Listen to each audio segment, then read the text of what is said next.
예, 잠언 27장 1절로 봉독합니다. 너는 내일 일을 자랑하지 말라. 하루 동안에 무슨 일이 일어날는지 내가 알 수 없음이니라. 타인이 너를 칭찬하게 하고 내 입으로는 하지 말며 외인이 너를 칭찬하게 하고 내 입술로는 하지 말지니라. 우선 2절까지 봉독해 드렸습니다. 나라를 다스리시는 여호와에 대해서 지금 배우고 있는데 전면에는 왕을 내세워서 나라를 다스려 가지만 실질적으로는 여호와께서 말씀으로 통치해 가신다, 그런 뜻입니다. 자, 나라를 통치할 때에 하나님께서 당부하시는 말씀입니다. 첫 번째는 지혜롭게 다스리라, 하나님의 말씀으로 다스리라, 그 얘기고요. 두 번째는 악한 자를 경계하라 그랬습니다.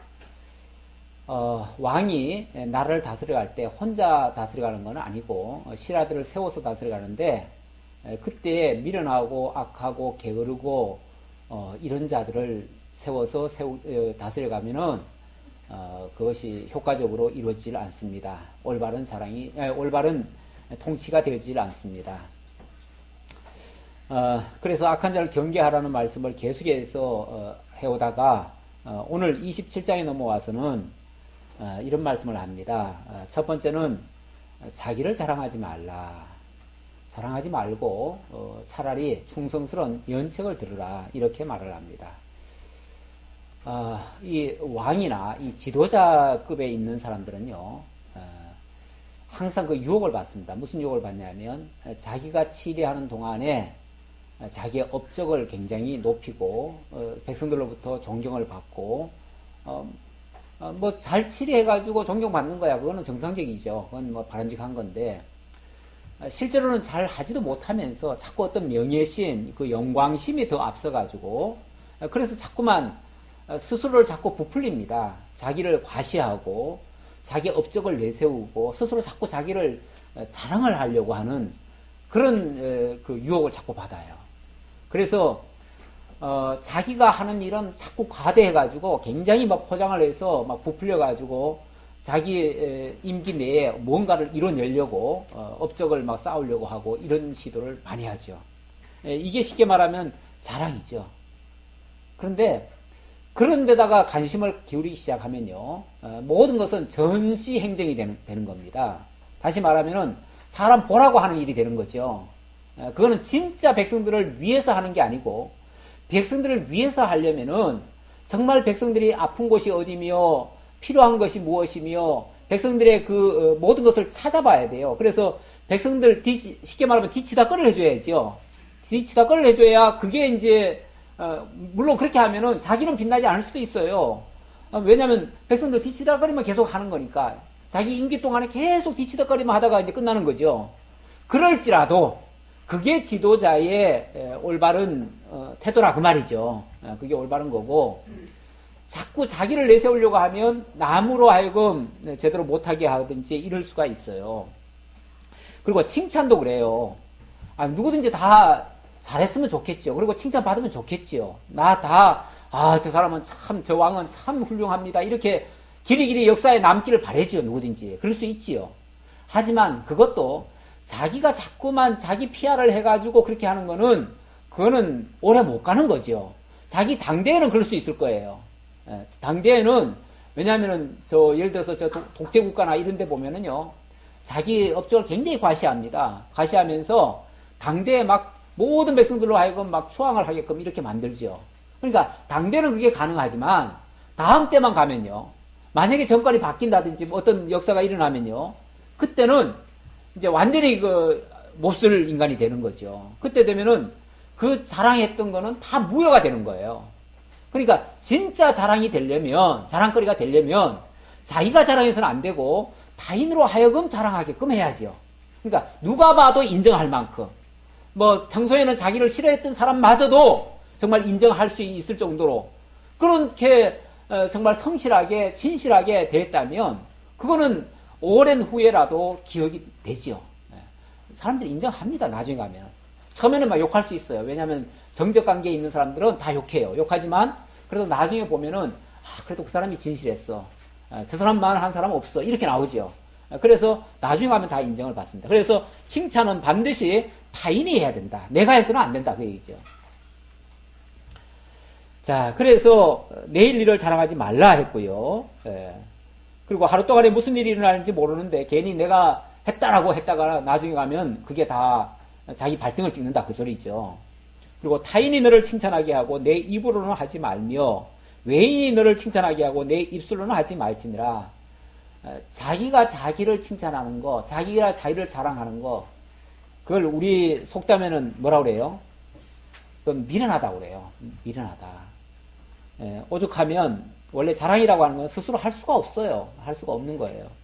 남이 칭찬하면 그게 영광이 되지만 자기가 자랑하면 미련한 자, 미련투기가 되는 거죠. 오죽하면은 자식 자랑, 아내 자랑을 팔불출이라고 그러죠. 네. 팔불출이라고 하는 이유도 그게 얼마나 바보 같고 미련하면 그러냐 그 말이죠. 그러니까 자꾸 자랑이나 하려고 하는 거죠. 그러니까 그런데도 불구하고 그리고 또 그게 나쁜 의도에서 안 했다 할지라도 좋은 의도에서 하고 또 사실을 얘기했다 할지라도 그거는 또 시기를 불러일으킬 수도 있어요. 그렇죠? 그래서 어쨌든 뭐 만약에 잘못된 걸 갖다가 자랑을 했다면 그거는 아주 막 분노를 일으킬 것이고 맞는 말일지라도 과도하게 자랑을 해버리면 그건 시기를 일으킬 수가 있어요. 그래서 어쨌든 자랑에는 화가 따른다 그랬습니다. 화가 따라요. 그래서 자극을 한다든지 남에게 분노를 일으킨다든지 남에게 불쾌감을 준다든지 이런 자랑은 정말 옳지 못합니다. 여기 이 본문의 배경이 되는 그 르호보암 같은 경우가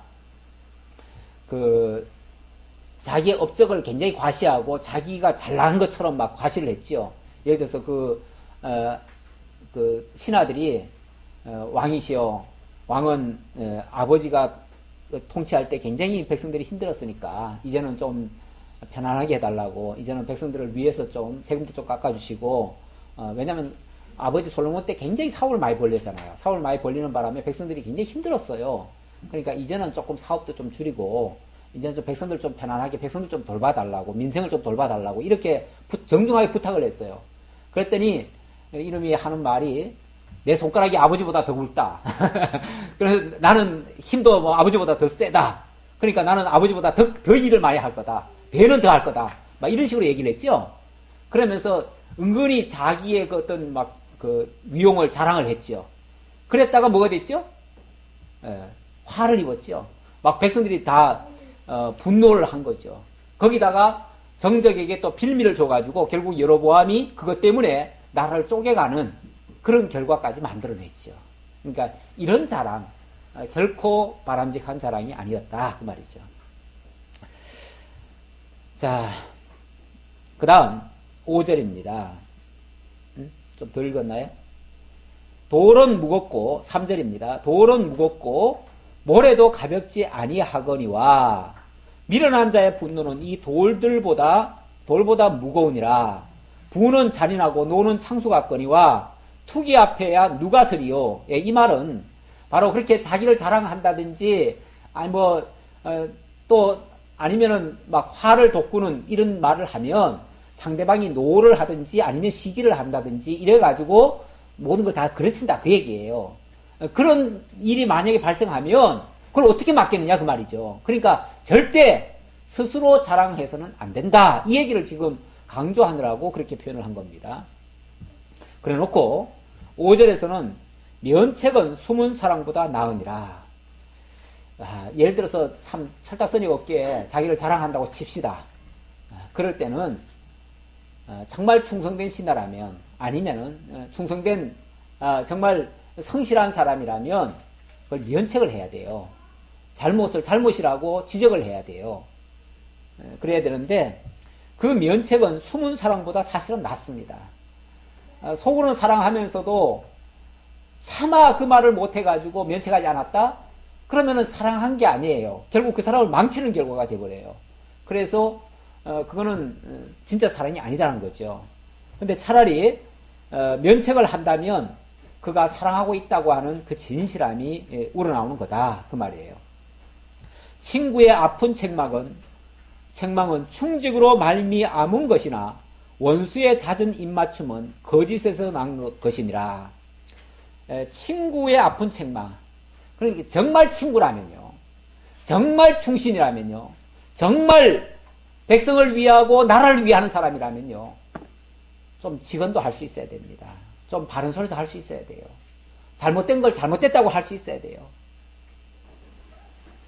그런데 보면 그러지 않지요. 전에 어느 대통령 때는 방구만 끼워도 각하 시원하시겠습니다. 이런 얘기를 했다고 그러잖아요. 안에 알랑방구 끼는 거죠. 다시 말하면은 뭐 잘못한 것도 다 잘했다고 그냥 이렇게 막 축해주는 거죠. 그러니까 사실 높은 자리에 가 있으면요. 아래들의 형편을 잘 모릅니다. 자, 특히 이 청와대 같은데 이런 데는 사실은 다 이렇게 에워싸여 있어요.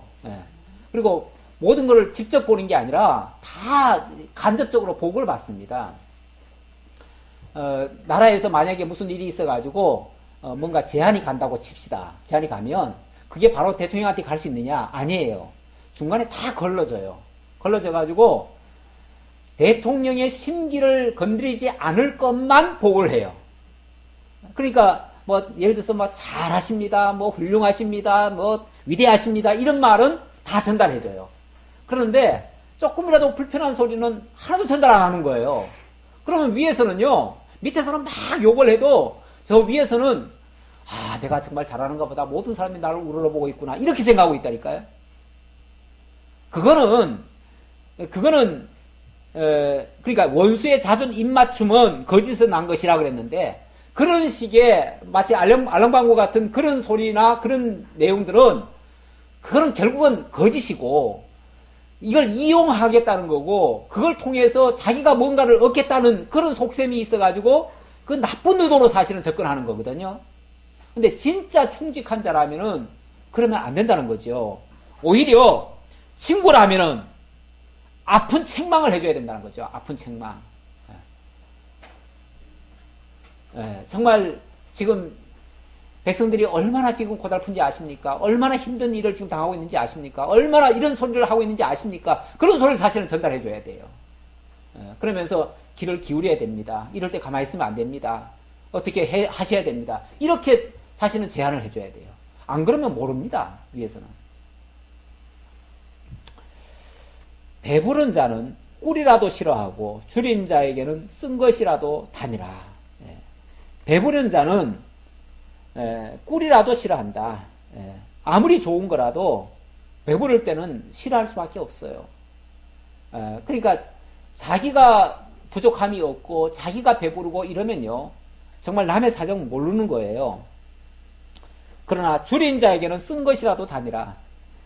그런데 가난하고 이런 사람들은 정말 조금만 도와줘도 얼마나 감사하게 여기고 얼마나 귀하게 여기겠어요. 그런데 있는 사람들이 없는 사람 형편을 알 수 없고 권세자들이 정말 힘없는 백성들의 그 형편을 잘 몰라요. 잘 모르니까 결국은 그것을 잘 돌보지 못한다. 그런 뜻이라고도 볼 수 있습니다. 고향을 떠나 유리하는 사람은 보금자리를 떠나 떠도는 새와 같으니라. 고향을 떠나 유리하는 사람. 그러니까 제 역할 못하는 사람이라고도 볼 수 있죠. 제 역할 못하는 사람은 보금자리를 떠나 떠도는 새와 같다. 어떤 역할도 제대로 못하니까 그렇다는 거죠. 기름과 향이 사람의 마음을 즐겁게 하나니 친구의 충성된 권고가 이와 같이 아름다우니라. 기름과 향이 사람의 마음을 즐겁게 하듯이 친구의 충성된 권고는 바로 이렇게 그 사람을 윤택하게도 할 수 있고 그 사람이 정말 나중에 풍요롭게도 할 수 있다. 그러니까 그런 충고를 잘 듣는 사람이라면 나중에 그것이 아주 양약처럼 돼가지고 그 사람의 길이 업적을 높일 거예요. 그래서 길이길이 그 사람이 정말 후대에도 훌륭한 사람이었다 이렇게 칭송을 받을 거지만 만약에 그런 친구가 그냥 아랑방구나 끼고 자꾸 좋은 소리나 하고 이랬다가는 결국 그 사람을 위하는 게 아니고 결국은 그 사람을 망치는 결과가 된다는 거죠. 그런 거는 굉장히 위험한 내용이라는 거예요. 내 친구와 내 아비의 친구를 버리지 말며 내 환난 날에 형제 집에 들어가지 말지어다. 가까운 이웃이 먼 형제보다 나으니라. 내 친구와 내 아비의 친구, 다시 말하면 정말 충성된 친구 또는 아버지 때에 충성스럽게 섬기던 그 신하, 그런 신하를 절대 버리지 말아라 그 말이죠. 사실 그 르호보암만 해도요, 그 늙은 신하들이 있었잖아요. 늙은 신하들이 사실은 아버지를 섬기던 신하들이었단 말이에요. 그 신하들이 정말 그 아들에게 어찌 보면 아버지 때에 조금의 어떤 과실이 있었으면 그것도 좀 얘기했을 테고, 아버지의 실수를 거듭하지 않기 위해서 정말 직언을 해주었습니다. 아버지 때는 이랬지만 당신은 이러시면 안 됩니다. 이번에는 이렇게 해주셔야 됩니다. 하고서 정말 충성된 직언을 해줬거든요. 그런데 그거를 그냥 이런 지하에 거절해버렸잖아요. 그리고는 누구 말 들었어요? 자기 그야말로 어릴 적부터 같이 자라난 형제 같은 놈들. 그 형제 같은 놈들은 다 누구예요? 다 자기 같은 놈들이잖아요. 자꾸 놈들이라고 나오네. 왜냐면 불알 친구니까 다 어릴 적부터 같이 자라났으니까. 그러니까 그냥 맨날 서로 좋은 얘기만 했을 거 아니에요. 그렇죠? 서로 자기 친구 위하는 얘기만 했지요. 그러니까 그런 친구 집에 들어가가지고 그 친구 말 들으면 뭐가 돼요? 지 생각이나 걔 친구나 걔 생각 똑같지요. 그거는 전혀 도움이 안 되는 얘기죠. 그러니까 차라리 이 충언을 들을 때는요, 너무 가까운 측근 얘기를 듣는 게 아니라 좀 멀리 있는 사람, 지금은 좀 태물 같아도 좀 그 원로로 있던 사람들, 그런 사람들 얘기를 듣는 게 좋아요. 그래서 국가에도 보면은 국가 원로회의라는 게 있어요. 그 과거에 좀 권력층에 이렇게 주변에 있던 사람들이에요. 그런 사람들이 지금은 할 일이 없어가지고 다 뒷전으로 물러나 있지만 아주 위태롭고 어렵고 힘들 때는요, 그런 사람들을 부르는 거예요. 어떻게 결정해야 될지 잘 모를 때. 그럴 때는 그런 사람들의 말을 들으면은 그 사람들의 경험이 있잖아요. 과거에 실수했던 경험도 있고, 항상 과거라고 다 잘했다는 건 아니에요. 그 사람들이라고 다 잘한다는 얘기는 아니에요. 그러나 최소한 잘못했더라도 잘못된 경험이라도 있잖아요. 그렇죠? 그러니까 그런 잘못된 경험을 다시 되풀이하지 않도록 얘기를 해줄 수 있잖아요. 그러니까 그럴 때에 그런 사람 이야기를 들으면 그러면은 큰 실수는 안 해요. 그래서 그 원로들이 그래서 가끔 필요한 겁니다. 우리 총회에서도 보면은 총회 그 증경 총회장들이 있어요. 그런데 이 젊은 사람들이 항상 뭐라 그러냐면 저 꼰대들 그냥 고집불통이고 그냥 저런 사람들 때문에 저런 사람들 왜 빨리 안 죽냐고, 저런 사람들 죽어야 빨리 이게 뭔가 개혁도 되고 뭔가 좀 되는데 안 된다고 아예 노골적으로 그렇게 얘기하는 사람이 있어요. 이번 총회에서도 뭐가 조금 안 되니까 그냥 막 노골적으로 앞에 나와가지고 그렇게 발언한 사람이 있었는데 물론 그분들 때문에 앞으로 발전이 안 되는 부분도 없잖아 있어요. 왜냐하면 뭐 좀 하려고 하면 자꾸 브레이크를 거니까.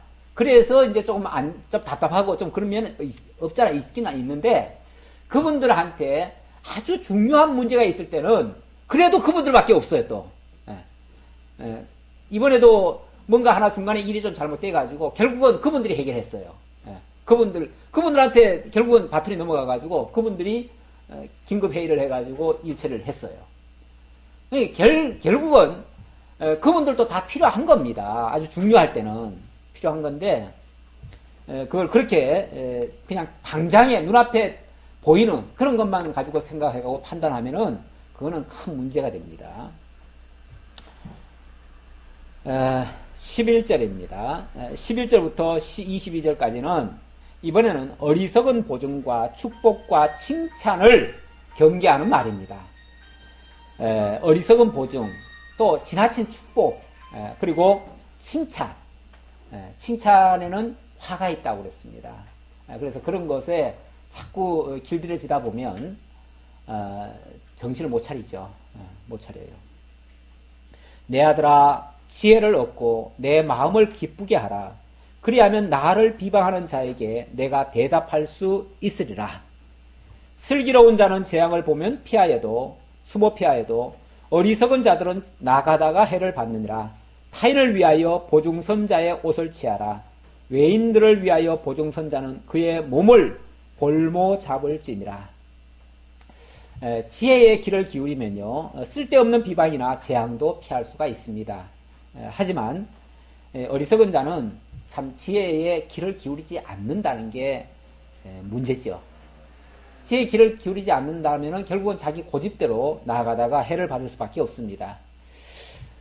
타인을 위하여 보증이 된 자, 타인을 위하여 보증이 된 자, 보증을 섰으니까 그 타인이 그 임무를 감당하지 못하면 결국은 옷을 뺏길 수밖에 없습니다. 지혜가 없으면 함께 수렁에 빠질 수밖에 없다는 얘기고, 이것은 지혜의 필요성이 이렇게 절실하다는 것을 강조하는 이야기입니다. 자, 그리고 이른 아침에 큰 소리로 자기 이웃을 축복하면 도리어 저주같이 여기게 되리라.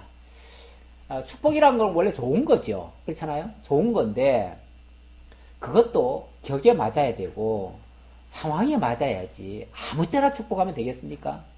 축복한답시고 뭐 아침 일찍이 가가지고 이웃집에 가가지고 막 큰 소리로 떠들어대면 그게 축복입니까? 그건 뭐 회방 놓는 거죠. 욕하는 거나 마찬가지로 오해받을 수도 있죠.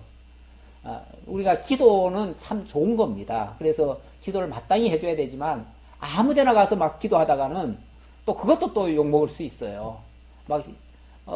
사실 우리가 이제 병원 같은 데 가보면은 다들 고요한 상태에 놓여 있잖아요. 그래서 다 안정 상태에 있는데 그런 데 가가지고 막 크게 또 이렇게 축복 기도하는 사람들이 있더라고요. 있는데 그런 것도 조금 물론 의도는 좋지요. 의도는 좋지만 그것이 그 상황에 맞게 해야 되는 거지 아무 때나 그렇게 하면 안 되는 거죠. 뭐 상갓집이나 이렇게 엄숙한 데 가가지고는 또 함부로 그렇게 또 축복해도 안 되는 거죠.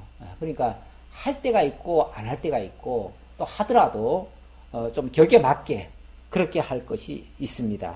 만약에 그런 것이 맞지 않으면 이거는 도리어 저주같이 여기게 되리라. 잘못된 축복은 마치 저주같이 상대방에게 들려지게 된다. 그런 얘기예요.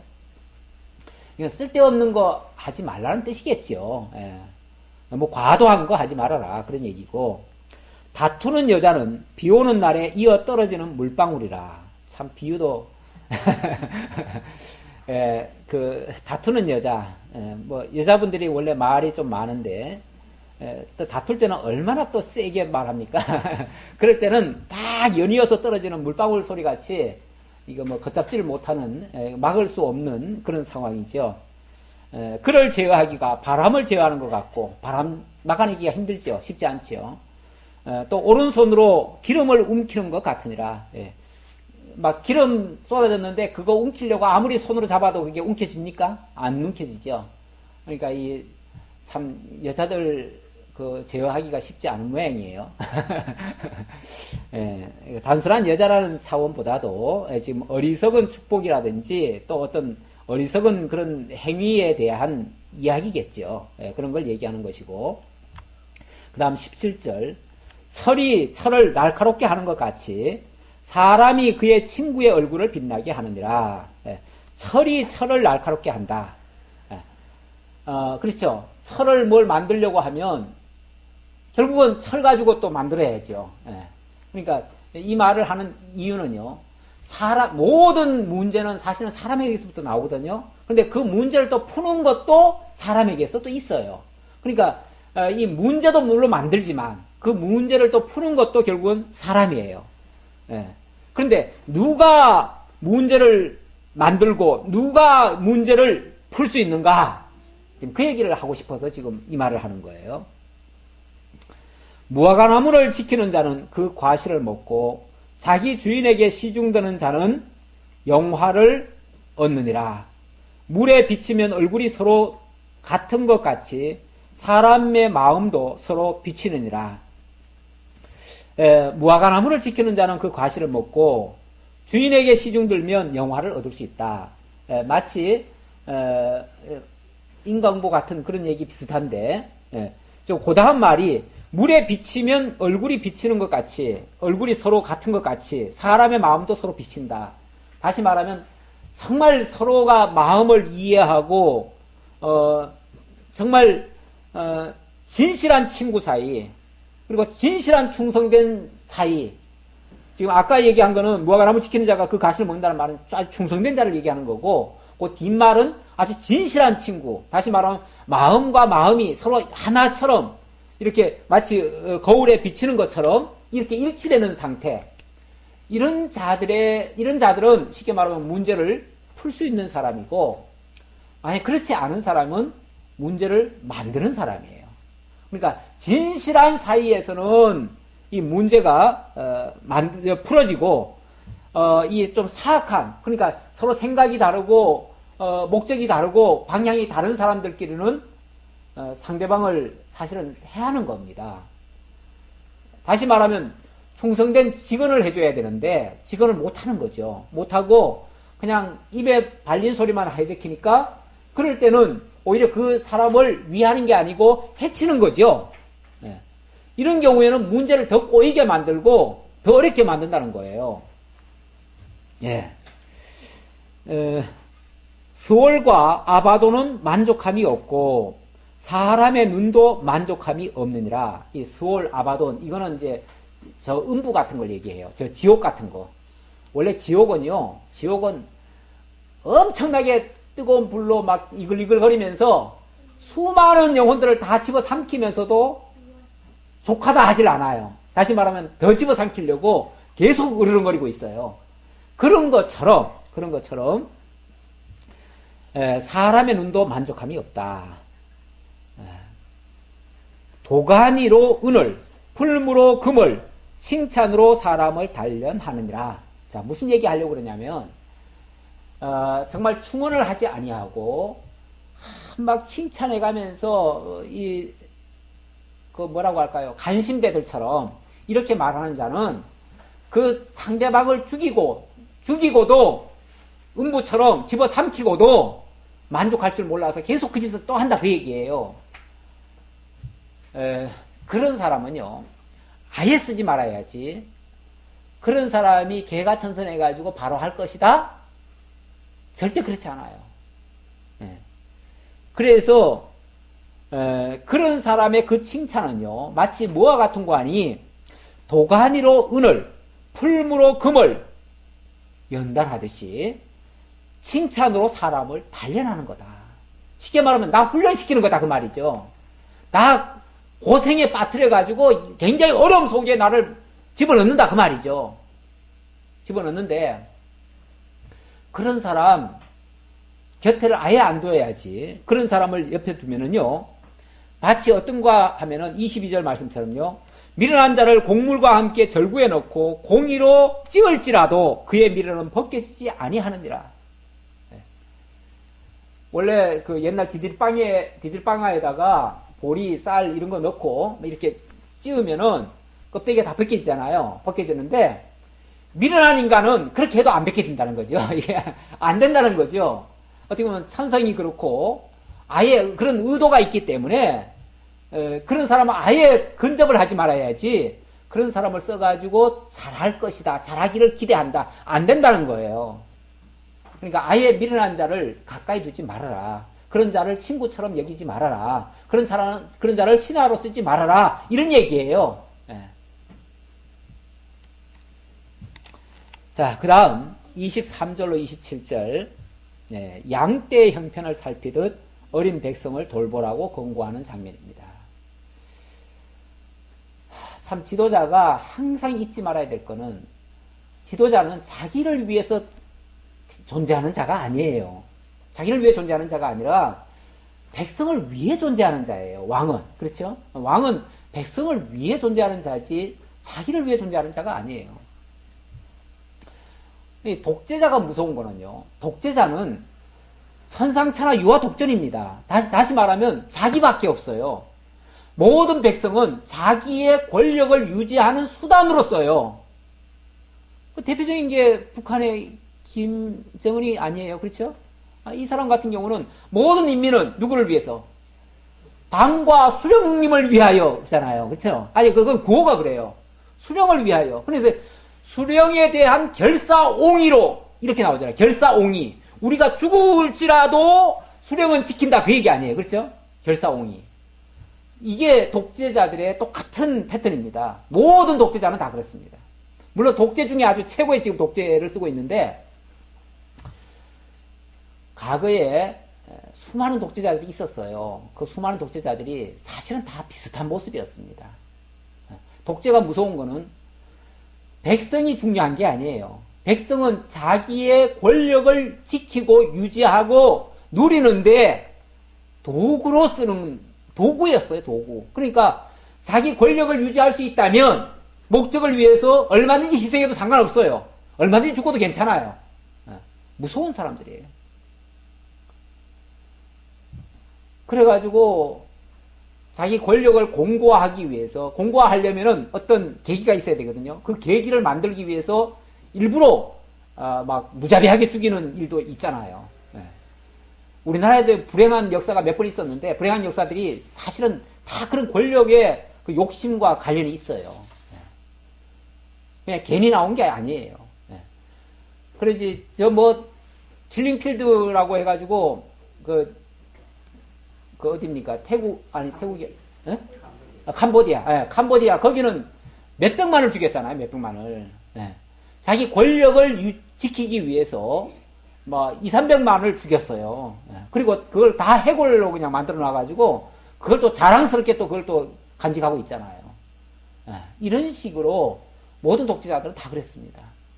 그리고 백성들은 피폐해도 정말 굶어 죽어도 자기 권력에 해가 된다면 절대 외세도 용납하지 않고 남의 도움도 안 받습니다. 그리고 재산은 있는 대로 긁어가다가 자 해외 스위스 은행에 갖다 또 다 저장해 놓습니다. 그리고 나중에 발각되면은 다 통치자금이었다고 얘기합니다. 그런 식의 통치자금이 무슨 목적의 통치입니까? 그게 통치라는 거는 백성을 다스린다는 얘기인데 그게 무슨 자기 치부지 그게 무슨 통치입니까? 그건 통치가 아니죠. 그야말로 백성을 이용하는 거죠. 그러니까 양떼를 돌아보지 않는 통치자다? 이미 독재자입니다. 연약한 백성들, 가난한 백성들, 어린 백성들 돌보지 않는 지도자는 사실 지도자의 자격을 상실한 겁니다. 내 양떼의 형편을 부지런히 살피며 내 소떼에게 마음을 두라.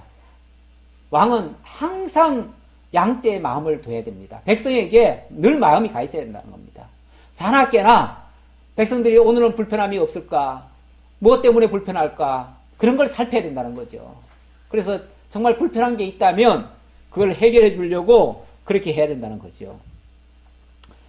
그런데 그런 데는 관심 없고 재산이나 긁어 모아가지고 어디 스위스에다가 다 저장해 놔뒀다가 자기 정치적 위기를 다행했을 때 그럴 때 꺼내다 써야지.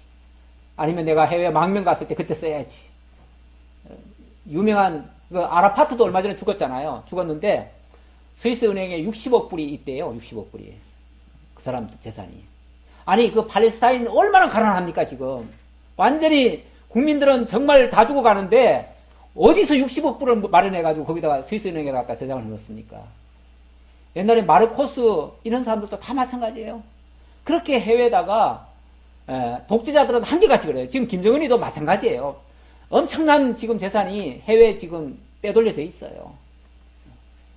그러니까 백성들은 뭐 양식이 없어서 굶어 죽는데 자기는 뭐 천년만년 쓸 거를 그냥 모아놓고 있는 거죠. 하지만 24절에 보니까 대저 재물은 영원히 있지 못하느니 면류관이 어찌 대대에 있으랴. 어찌 그 정권이 어찌 그 권력이 대대에 이어서 그렇게 가겠느냐 그 말이죠. 어찌 그렇게 모은 재물이 어찌 영원히 갈 수 있겠느냐 그 말이죠. 그 정권 뒤집어지면요 그 모든 건 다 무효됩니다. 다 없어지는 거예요. 그렇게 바보같이 좀 평소에 그걸 썼으면 얼마나 영웅 대접 받겠어요. 만약에 그걸 풀어가지고 정말 가난한 백성들 먹이고 입히고 했다면 아마 성군 되죠, 성군. 그렇잖아요? 나는 그 브라질의 룰라 대통령이 굉장히 존경스러워요. 그분은 사실은 초등학교밖에 안 나온 사람입니다. 초등학교도 제대로 나왔는지 안 나왔는지 모를 정도로 그러다가 어쩌다가 대통령까지 돼버렸어요. 대통령이 됐는데 그동안의 역대 정권들은 전부 다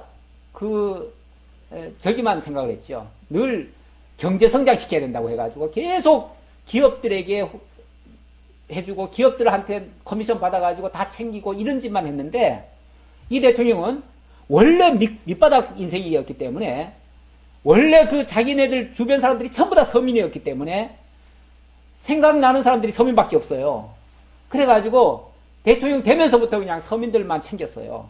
서민들만 챙겼는데 그렇게 하면은 막 금방 나라 망할 거라고. 왜냐하면은 저렇게 국가 재산을 가지고 서민들 다 챙기다 보면은 결국 국가는 부도날 거 아니냐. 이래가지고 다 반대하고 막 난리가 났었어요.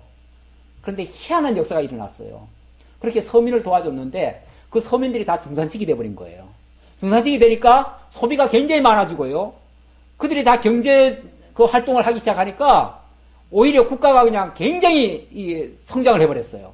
그래서 브라질이 OECD에 들어와가지고 굉장히 우리나라보다도 어떤 면에서 뭐 전문은 아니지만은 어떤 면에서 더 앞선 부분도 있어요. 지금 굉장히 지금 발전이 됐어요.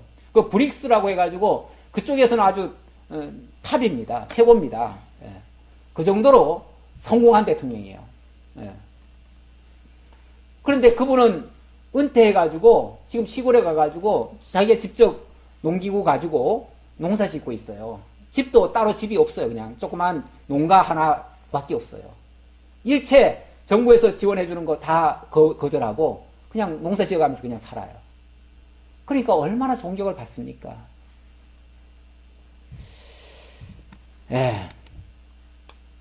오래 가지 않습니다. 그 악한 방법으로 하는 모든 것들은 오래 가지 않습니다. 풀을 벤 후에는 새로 움이 돋나니 산에서 꼴을 거둘 것이니라. 풀을 벤 후에는 새로 움이 돋아요. 이거는 항상 없어져도 어떻게 보면은 또 소망이 생기잖아요. 소망이 생겨요. 그러니까 그런 데다가 소망을 두고 가라는 뜻이겠죠. 어린 양의 털은 내 옷이 되며 염소는 밭을 사는 값이 되며 염소의 젖은 넉넉하여 너와 내 집의 음식이 되며 내 여종의 먹을 것이 되느니라. 이거는 어찌 보면은 농부가 자기에게 주어진 그 양을 치고 또 그 밭을 가꾸고 이렇게 거기에 부지런함으로써 소망을 삼는 것처럼 그렇게 자기 일에 충성하면 양을 잘 치면은 그 양의 털이 자기 옷이 될 수도 있고요. 또 염소를 잘 기르면은 그 젖이 자기의 음식이 될 수도 있고요. 뿐만 아니라 모든 가족들도 다 풍성하게 될 수 있고요. 다시 말하면 열심히 하면 경제는 사실은 어느 정도는 다 돌아갑니다. 경제는 특별한 방법이 있는 게 아니에요. 그 악한 방법으로 따로 빼돌리거나 불의한 방법으로 하지 않는 이상 근면 성실하게만 하면은 다 먹고 사는 데는 지장은 없습니다. 그렇기 때문에 경제는 따로 그렇게 집중적으로 투자하고 하는 게 아니에요, 원래. 오히려 그것보다는 모든 사람들이 공평한 기회를 얻도록 하는 게 가장 좋습니다. 그리고 어떤 일을 하더라도 그 불이익을 당하지 않도록 하는 거. 그렇게 되어지면요, 사람들은요 다 열심히 합니다. 다 열심히 할 수밖에 없어요. 왜냐하면 노력하는 만큼 대가를 얻잖아요. 그러면 다 열심히 할 수밖에 없어요. 왜 북한이 이렇게 쉽게 말하면 생산성이 낮습니까? 북한은요, 내가 아무리 노력을 해도 노력한 게 내게 안 돼요. 그렇죠? 내가 노력을 많이 해봤자 그건 정부만 잘 되는 거지 김정은이만 부를 취하는 거지 백성들한테는 돌아올 게 없어요. 어차피 100억 뭐고 이거 하나 100억은 똑같으니까 에이 내가 뭐하러 그렇게 힘들게 하면서 그거 받으려고 내가 하냐. 그리고는 안 하는 거예요. 볼 때만 슬쩍슬쩍 하고 안 볼 때는 안 하는 거예요. 다시 말하면 불평등한 사회에서는요 절대 사람들이 노력하지 않습니다. 그러나 공평한 기회가 제공되고 누구든지 그냥 애쓰는 만큼 벌어먹을 수만 있다면, 그것만 보장된다면, 그러면 누구는 안 하겠어요. 열심히 하면 내 거 되는데 왜 안 하겠어요? 그러니까 이런 것들을 누가 합니까? 권력자들이 조정을 하는 거죠. 원래 행정이라는 거는요, 막 새롭게 엄청나게 뭘 하는 게 아니고, 그냥 이렇게, 질서 정리예요, 질서. 마치 교통순경이 막 뒤엉켜 있는 차들, 이렇게 어디로 가고, 어느 차는 어디로 가고, 요 방향 딱딱 지시해가지고, 그렇게 가도록, 그래서 원활하게 뚫어주는 역할. 그게 행정이에요. 행정을 굉장히 복잡하게 생각하면 안 돼요. 그냥 정리해주는 거예요. 그게 자기 역할인데, 만약에 딴 데다가 신경을 쓴다? 그러니까 양떼에게 신경을 안 쓰고 딴 목적을 둔다? 그러면은 이제 엉뚱한 방향으로 가기 시작하는 거죠. 그래서 양떼의 형편을 살피듯 어린 백성을 돌보는 것이 왕이 해야 될 가장 중요한 일이고, 거기에 만약에 악한 자가 있다면 악한 자는 절대로 등용하지 말아라. 그런 자를 쓰면은 결국은 그 화는 왕에게 다 간다. 그런 뜻으로 이야기를 했습니다. 그 다음 28장부터는 나라 형통에 대한 훈계입니다. 자, 앞에서는 나라 통치에 대한 훈계인데, 그러니까 어떻게 다스릴 것이냐를 얘기했다면, 이제는 어떻게 나라를 쉽게 말하면 부국강병으로 만들 것이냐, 이제 그 얘기예요. 나라를 어떻게 하면은 나라가 형통해지고 강해지고 부해지고 정말 살기 좋은 나라가 될 수 있겠느냐, 그런 얘기에 대해서 이야기를 하는데, 여기서는 아굴의 잠언, 르무엘 어머니의 잠언이 나옵니다. 이거는 그런 사람들이 어찌 보면은 아주 중요한 어떤 사례를 얘기를 해주는 거예요. 사례를 얘기해 줌으로써 나라를 이런 식으로, 그러니까 뭐 거창하게 생각하지 말고 이런 교훈에 의해서 이런 생각에 의해서 나라를 통치해 가면 나라는 부강해질 수밖에 없다. 사실 부패만 제거해도요, 그렇죠? 부패만 제거해도 나라는 살만합니다. 지금 우리나라가 OECD 국가 중에서, OECD가 34개국인데 OECD 국가 중에서 33위입니다. 복지 수준이 33위. 그러면 34개국 중에서 꼴찌 다음이에요. 우리는 굉장히, 우리가 뭐 복지가 지금 사실은 옛날에 비하면 많이 살기 좋아졌지만 그래도 사실은 아직 멀었다, 그 얘기예요. 그 얘기고, 노인들의 행복 지수가 96개국 중에서, 이거는 OECD가 아니라 선진국에서가 아니라 전 세계에서 50입니다. 그러니까 96개국 중에서, 그러니까 한 절반이라는 얘기죠. 여기는 태국이나 뭐 어디 그런 나라보다도 훨씬 뒤떨어져 있습니다. 이건 무슨 얘기냐면, 우리 경제 규모는 굉장히 크거든요. 높아요. 굉장히 잘 사는데, 전체적으로 보면 나라는 잘 사는데 개인이 상대적으로 빈곤감을 많이 느끼고 있다, 그 얘기예요. 다시 말하면 서민이 많다, 그 소리예요. 이거는 굉장히 불평등한 사회다, 그런 얘기예요. 이것이 지금 우리나라가 지금 현재 안고 있는 하나의 문제입니다. 문제인데,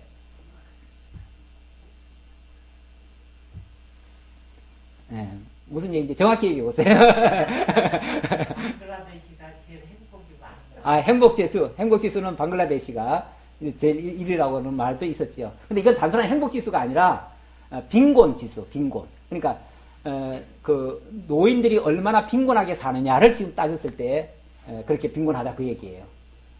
전체 국민들은 괜찮아요. 괜찮고, 또 아까 얘기한 거는, 그거는 내가 뭐라고 그랬어요?